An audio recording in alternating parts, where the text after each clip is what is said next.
Yoo malee dhaggeeffattoota raadiyoo BBC Afaan Oromoo nu dhiyaadhaa bakka nu dhaggeeffachuu jirtan cufaatti sagantaan keenya am jalqaba. Itoophiyaatti naannoon 11ffaa hundeeffame. Naannoo kibbaa keessatti ammatamnee yeroo jiraachaa turretti kiiloomeetira 1000 deemuudhaan tajaajila argachaa turan. Sababa kanaan ammoo uummanni hedduun rakkachaa kan tureefi. Harritii guyyaa kabaja alaabaa kaayyoon guyyaa kanaa maali? Kan barana akka kaayyoo guddaatti qabame kabajni alaabaa keenyaaf kenninu birmadummaa fi bilisummaa yookiin walabummaa keenyaaf mallattoo akka ta'e agarsiisudha. Asallaatti warshaan qalmaharree deebi'ee baname. Nu kan beeynu akkuma magaalaa fittuu jechuudha. Akka inni hin jalqabinitti beeyna nu akka inni hojii keessa hin jirretti beeyna. Kanaaf oduu dabalatan waliin tura an Asli Galgalo.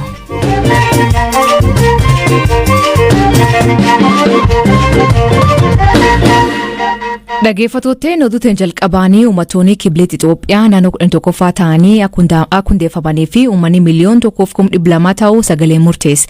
Naannoo haaraa hundaa'e kan keessatti godinaalee 5 fi aanaa tokkotu argama. Haal caaseffamaa naannoo haaraa kan irratti hojii gaggeessaan wajjir piroojeektii murtee uummataa obbo Mitii Qubadiruu BBC waliin turte taasise. Afaan naannoo kanaa dubbatamu tarreessuun eegala. Naannoo kana keessatti afaan ittiin walii galan Amaariffa yoo ta'u, sabaa fi sablammoonni garuu afaan mataa isaanii ni qabu. Fakkeenyaaf baay'ina miliyoona 3 ol kan qabu uummanni Kafaa Kafinyaa dubbata. Daaroonis akkasuma afaan mataa isaanii dubbatu. Alaabaan haala qabatamaa naannichaa qabeenya uumamaa naannichi qabu akkasumas duudhaalee aadaa fi seenaa uummata naannichaa bu'uureffateen gadi hanga gubbaatti mariin akka irratti gaggeeffamuuf wixineen dhiyaateera. Qaamni heera mootummaa naannichaa tolchuudhaaf ayyotaa fi kutaa hawaasaa garaagaraa irraa walitti dhufee ijaarames hojii isaa hojjetee wixinee heera mootummaa qopheessuudhaan marii uummataaf qophii taasiseera. Naannoo haaraan kun gama bahaan naannoo saba sablammootaa fi uummattoota kibbaa waliin waldaangeessa. Gama kaabaan ammoo mootummaa naannoo Oromiyaa wajjiniin waldaangeessa.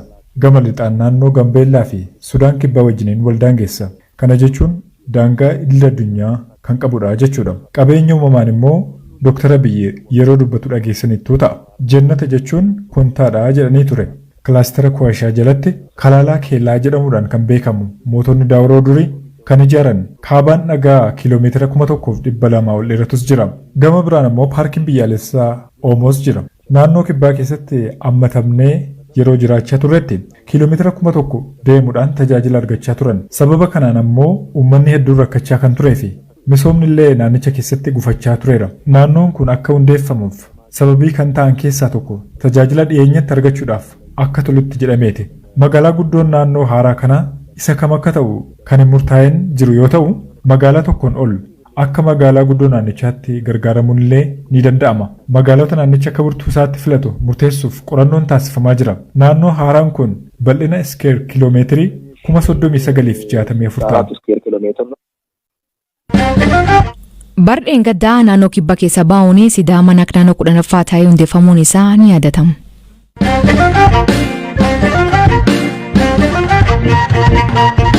Waggaan Itoophiyaatti Onkololeessa 11 kan kabajamu guyyaan kabaja alaabaa tokkummaa fi jaalala alaabaa uumuu jedhan.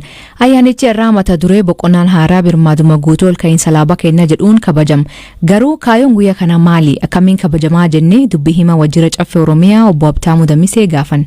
Waliigalaa guyyaa alaabaa kabajuun barbaachisee fi kan barana akka kaayyoo guddaatti qabame kabajni alaabaa keenyaaf kenninu birmadummaa fi bilisummaa yookiin walabummaa keenyaaf mallattoo akka ta'e agarsiisudha. Hundaa ol immoo lammiileen biyyattii keessattuu dargaggoonni seenaa durii baruu beekuun waan tokko ta'e garuu immoo seenaa ofiis barreeffachuu qabu waan ta'eef keessattuu amma rakkoon birmadummaa biyyaa wajjin wal qabatee jiru kun amma karaa akka qabatu gahee isaanii as keessatti akka bahatan waamicha dabarsuudhaaf hirmaannaa isaanii deeggarsa isaanii akka agarsiisan kaka'umsa uumuudhaaf kan akka kaayyootti qabamee hojjetamaa jiru. Itoophiyaa keessatti naannoo hedduutu jira. Guyyaan alaabaa kunin ka'uma alaabaa mootummaa federaalaa kabajamoo kan naannolee ni kabajamu?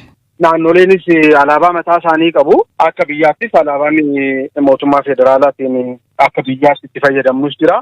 Nuti akka naannoo Oromiyaatti alaabaa lammanuu fi kabaja kennina. Alaabaan gaaddisa. Oromoon alaabaa Oromiyaa jalatti gaaddisa godhatee kan jiru ta'uusaa akka biyyaatti immoo akka lammii tokkootti gaaddisa alaabaa federaalaa jalatti kan bullu waan ta'eef alaabaan lammanuu kabaja wal fakkaatuun sadarkaa dhuma jiruun kan geggeeffamudha. Yeroo tokko tokko komii hawaasa irra dhiyaatutu jira. Namoonni uummata bakka bu'anii waajjiraalee keessa hojjetan alaabaa seer-qabeessa kan mootummaa don taane ka dhuunfaa yookiin ka garee siyaasaa tokko tokko qabatanii mul'atu.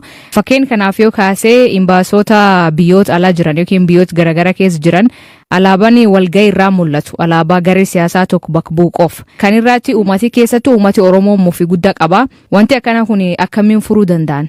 Gaariidha, waan gaarii kaastee akkuma waliigalaatti wanti hubatamuu qabu alaabaan biyya kana keessa jiru alaabaa lakkoofsaan 11dha jechuudha. Alaabaan seeraan beekamu naannolee hunda keessatti adda bahee seenaa isaanii, duudhaa isaanii, aadaa isaanii karaa ibsuun kan qopheeffatan sanatu alaabaadha jedhamee fudhatama waan ta'eef namni dhuunfaan waan tokko qabatee bahuu danda'a. Wanta akkasii sun amma baay'ee irrateera rakkoon akkasii sun mul'atu. Naannee maqumaanuu yeroo kaasnu garuu inni alaabaa ta'ee miti kan fudhatamu faajjii paartii yookiin dhaabbata tokkoo ta'eefi kan fudhatamu waan ta'eef rakkoo kan uumuu miti. Namni mirga isaa waan ta'eef alaabaa adda addaa harkatti qabachuu ni danda'a, rakkoon qabu. Amma akka duraanii hubannoon naannoo kana jirus amma tokko fooyyee qaba waan ta'eef kana namni akka hubatudha kanan barbaadu. Obbo Habtaamuu guyyaan alaabaa Itoophiyaa kabaja jiraatu malee uummanni Itoophiyaa kaayyoo guyyaa kana beekanii yookiin hubannoo qabani. Naannoo kanatti hojii bal'aan kan hafu ta'uusaa nutti agarsiisa. Maaliif waggaatti al tokko kabajamaa yeroodhuma kabajni ayyaanichaa dhiyaatu waan kanarratti xiyyeeffatamee hojjechuutu mul'ata malee jalqabaa kaasee sirriitti gadi fageenyaan hawaasi hubatee kabajni alaabaa kana kennullee akka guddaa ta'u hojjechuu irratti naannoo sanatti ammallee hojii bal'aatumaaf jedhee ilaala. Qaamni kanarratti hojjetu manneen mareedha. Manneen maree fuulduraafis naannoo kanarratti cimanii hojjechuun barbaachisaadha. Kan bara baraan kaayyoon qabamu akkuma jirutti ta'ee akka waliigalaatti waa'een alaabaa kaayyoon isaan beekamu waan ta'eef kanarratti namni hubannoo akka argatu yeroo ayyaana duwwaa osoo hin ta'in yeroo kamuu irratti hojjetamee hubannoon naannoo kana jiru cimuu qabaa kan jedhu kaasuun barbaadu. Galatooma Obbo Habtaamuu. Galatooma Atiseeshii.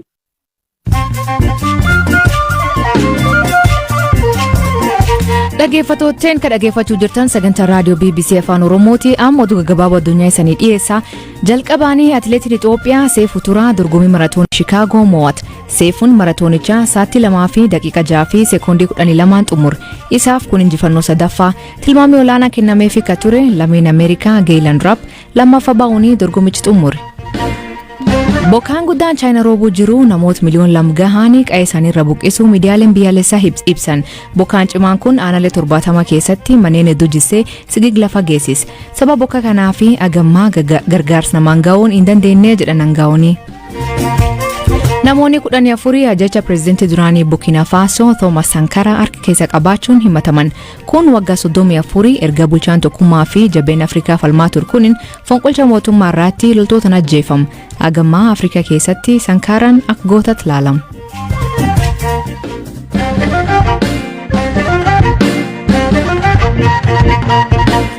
TPLF humnoonni mootummaa federaalaa karaa hundaan haleellaa nurraa banee jechuun hawaasni lixa addunyaa akka balaaleffatu gaafata.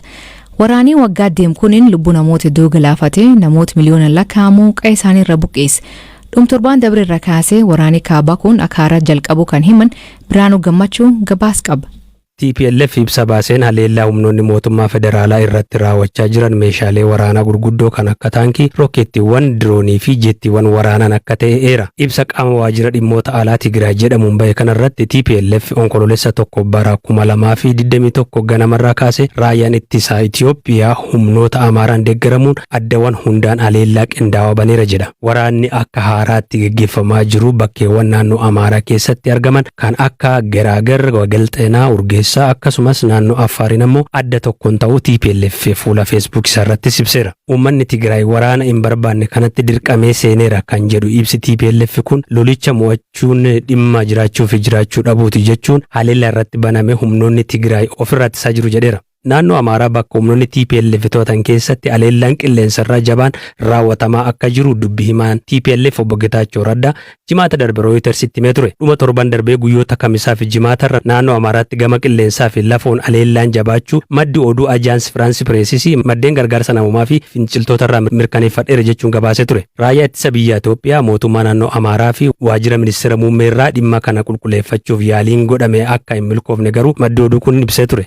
Kamisa darbe garuu hoogganaan biiroo kominikeeshinii naannoo Amaaraa obbo Gizaachoo Mulune yaada tiwiiteera gubbaatti maxxansaniin uummata keenya sababa qaama shororkeessaa TPLF dararamaa jiru bilisoomsuuf opereeshiniin keessa deebii hin qabne adda waraanaa hundatti yeroo kamittu saa kamittu akka raawwatamu ibsee ture. Amma yoonaatti garuu mootummaan federaalaa dhimma kanarratti yaada kenneen qabu. Waraana sadaasa darbe kaaba Itoophiyaatti eegale kanaan uummatni miliyoonaan lakkaa'aman harka dhiyeessitoota gargaarsa namoomaa ilaaluuf dirqamaniiru. Naannoo Tigraay keessatti beelli mudachuu akka malu UN's irra deddeebiin ibsaa kan ture yoo ta'u, aangawoonni TPLF ammoo sababa beelaan namoonni du'aa jiran baay'ee ta'uu himu. Dhaabbileen deeggarsa idil addunyaa dhiyeessan deeggarsa lubbuu baraaruuf oolu gara naannoo Tigraay akka hin seenneef danqaalee hedduu jiranii fi mootummaa federaalaa komachaa jiru.